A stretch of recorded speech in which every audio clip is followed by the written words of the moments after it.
Yolumuz ofşi bitishi 30 milyon pul bo'ldi. Radiatorlar 77 ming so'mdan, turba 2,7 stenka 28 ming so'mdan. Assalomu alaykum, hurmatli obunachilar.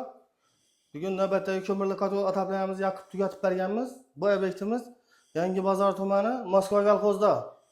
Murat akam xonadondayman. Murat aka. Assalomu alaykum. Yoqib tugatdik, normalni chiqdi manbasi. Zo'r, bu gap zo'r bo'ldi lekin.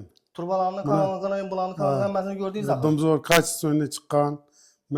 Materiallar ham kачественный. Hammasi zo'r chiqdi buning. O'zingiz ham avtogen suvarkada ishlayman deb tursiz. Avoy. To'g'rimi? Avoy.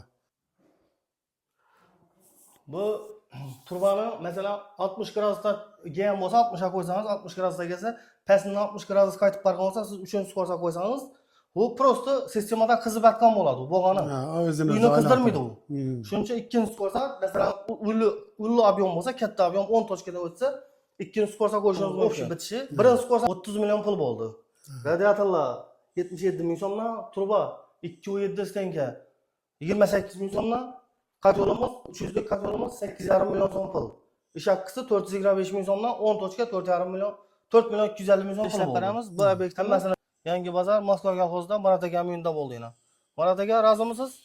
Dum zo'r, gap yo'q. Молодец, rahmat.